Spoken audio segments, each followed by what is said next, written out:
Mas o que é mais legal quando a gente analisa uma interação entre plantas que produzem venenos é que existem insetos especializados em se alimentar nessa planta que usa veneno.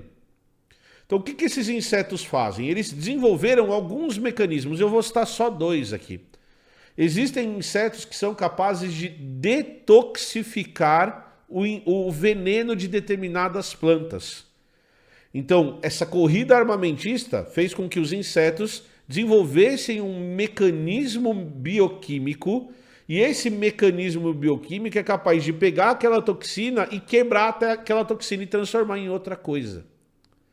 Então é bem interessante a gente olhar, e aí o que é mais legal de você entender esses mecanismos bioquímicos é que a hora que você compara o inseto que não tem de uma outra espécie, mas do mesmo grupo, com o inseto que tem esses mecanismos, você consegue perceber o caminho bioquímico que foi alterado. Ele fazia uma coisa no outro bicho e ele foi remendado para detoxificar toxina no outro. Existe um outro exemplo bem legal, que são os sequestradores de toxina. Então existem insetos que são especializados em sequestrar toxinas, e a hora que eles sequestram essas toxinas, além de conseguir comer a planta, o safado sem vergonha se torna resistente ou se torna venenoso para evitar os seus predadores.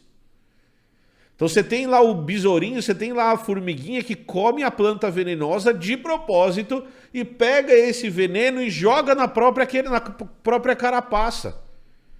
E a hora que ele joga esse veneno na própria carapaça, ele fica venenoso. E o que é mais legal ainda, aí vai o sapo e come o besouro, e o sapo rouba o veneno do besouro que roubou o veneno da planta. Então o sapo se torna venenoso, e não são todos, é só um exemplo, porque ele sequestra o veneno que foi sequestrado da planta. Quem produz o veneno é a planta, o resto é tudo safado sem vergonha que só rouba isso. Então é muito legal a gente entender e perceber e estudar esses mecanismos evolutivos e principalmente esses mecanismos bioquímicos para entender como que isso surge evolutivamente. E aí o Márcio fez uma pergunta: todos os sapos têm veneno? Todos, até os bonitinhos, Márcio? Todos mesmo. Alguns produzem venenos e outros sequestram venenos. Mas o que importa para a gente nesse momento da discussão são os insetos capazes de detoxificar o veneno das plantas. Porque olha que interessante, você tem uma pressão seletiva, uma corrida armamentista, e essa corrida armamentista selecionou insetos capazes de detoxificar, ou seja, de pegar a toxina que uma planta produz e transformar essa toxina em algo não tão tóxico ou em nada tóxico e conseguir continuar comendo aquela planta. Até que, durante a Revolução Industrial, lá no século XIX, que também foi seguida pela Revolução no campo, a gente entra na corrida armamentista entre insetos e plantas. Por que a gente entra na corrida armamentista entre insetos e plantas? Porque a gente quer aumentar a produtividade, nós queremos que as nossas plantas sobrevivam para produzir comida para a gente, e a gente não quer que os insetos afetem essa produtividade comendo as plantas. Como que a gente entra nessa história de corrida armamentista entre insetos e plantas? A gente entra na forma de um agrotóxico. Então a gente cria substâncias, ou a gente descobre substâncias químicas, e essas substâncias químicas têm um papel ao matar os insetos ou impedir que os insetos se desenvolvam. Isso protege as plantas contra a predação e aumenta a nossa produtividade, tá? É muito interessante a gente se colocar nesse papel de um membro da corrida armamentista. Por quê? Porque a gente vai passando, a gente vai usando esses agrotóxicos de maneira indiscriminada, a gente aumenta o uso desses agrotóxicos, é que eu não vou nem discutir se isso tem efeito na gente ou não, até uma época, até um momento em que os insetos os insetos que antes eram afetados pelos agrotóxicos deixam de ser. Os insetos desenvolvem uma resistência ao agrotóxico. Agora prestem atenção. Se coloquem no papel de uma pressão seletiva, como se nós fôssemos as plantas a serem defendidas. Porque é esse o papel do agrotóxico. Você está colocando uma substância a mais.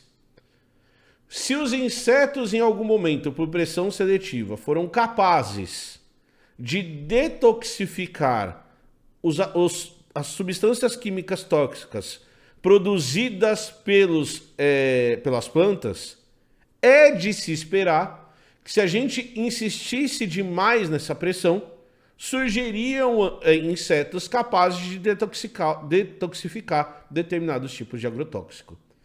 E olha que foda, olha que espetacular, olha o que a gente pode usar para esfregar na cara de criacionista. Olha que mágico, porque isso é evolução por seleção acontecendo na nossa cara.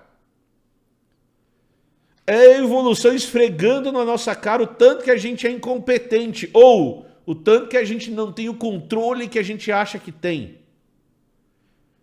Por quê? Porque surgem os primeiros insetos que são resistentes ao agrotóxico.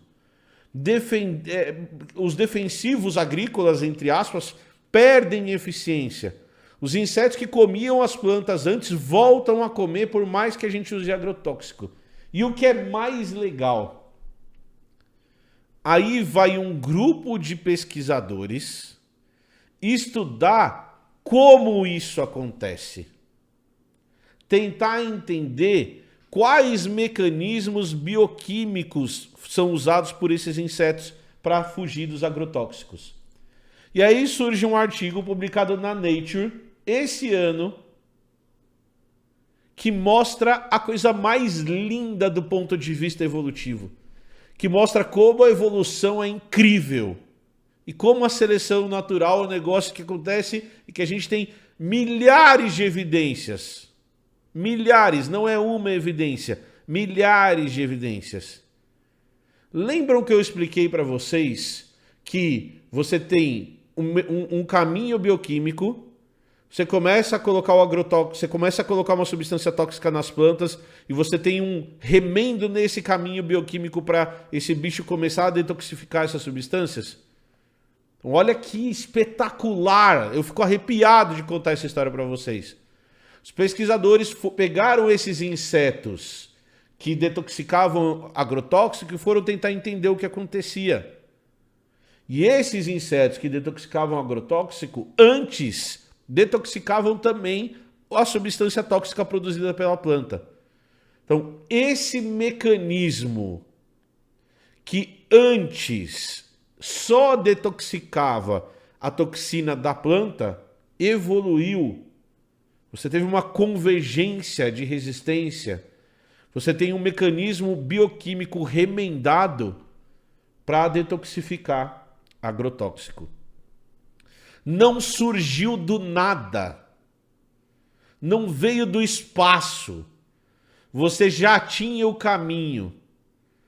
Ele só foi, entre aspas, aproveitado para detoxificar agrotóxico. Então você, a partir desse momento, tem um mecanismo que detoxifica a toxina da planta e a toxina que o homem joga lá. Se a gente se colocar como uma pressão seletiva, como o Márcio escreveu aqui, de um dos meus filmes favoritos, Nature finds its way. A natureza encontra o seu caminho. É só você dar tempo suficiente para isso acontecer. É mais uma evidência de como a evolução acontece na nossa cara, como a Lara disse, e não por um outro mecanismo que não o mecanismo de seleção natural. É a gente entrando como um mecanismo de seleção e os animais que antes não eram resistentes ao agrotóxico agora são. Agora vamos voltar lá à nossa definição do que é evolução. Evolução não é melhora, evolução não é piora, evolução é mudança. Se evolução é mudança de frequência alélica e, consequentemente, uma mudança de uma característica de uma população hoje em relação ao que ela era antes, se você tem uma população que era pouco resistente ao agrotóxico e agora ela é muito resistente ao agrotóxico, isso é evolução. Essa é a mudança. Mudou, evoluiu. Mas, Emílio, melhorou, piorou, isso é melhor, pior, para quem é melhor, para quem é pior? Não importa. Do ponto de vista biológico, do ponto de vista de evidência da evolução, essa é mais uma evidência para a lista de milhares de evidências de que evolução é um fato e que seleção natural é sim um dos mecanismos de evolução. É um mecanismo de evolução. Negar essa evidência é negar tudo. Aí vai falar assim, não, mas veja bem. Não tem veja bem. Não vai ter veja bem. Ela não vai melhorar, não vai piorar, ela só vai mudar. Ah, Emílio, mas poxa, dá para saber que os bichos não eram resistentes antes e eles são agora? Dá. Tem os números aí. A gente não precisa, gente, para entender a evolução, a gente não precisa nem entender a parte bioquímica.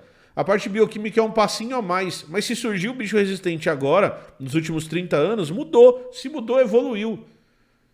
É isso. Aí foi Deus que alterou o inseto. É exato.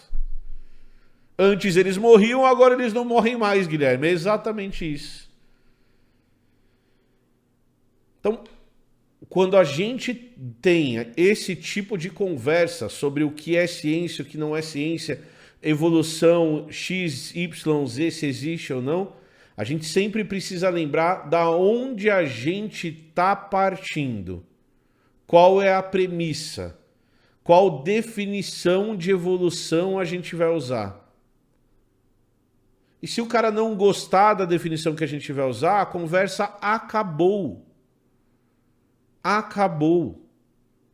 Por quê? Porque não tem como conversar. Porque as premissas são diferentes. Porque ele vai falar, tá bom, eu não aceito essa definição. E eu vou falar, tá bom, então a gente não conversa mais. Por isso que eu não vou participar desse tipo de discussão. Porque as premissas são diferentes.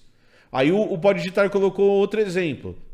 Pode Digitar, a gente pode falar de N exemplos, eu acho que esse é um ótimo. O mosquito da dengue, o Aedes aegypti, hoje cresce em água mais suja do que crescia antes.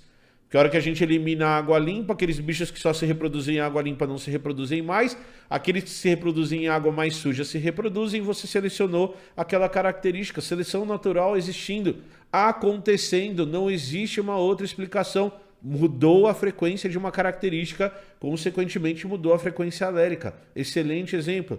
Resistência a antibióticos. Excelente exemplo. Seleção artificial causada pelo homem. A gente mudou as plantas. A gente só chama de seleção artificial que a gente se acha importante pra cacete. Mas é um exemplo de evolução. É a mudança de frequência alérica causada por um outro organismo. É um exemplo de evolução. A gente poderia falar de N exemplos aqui.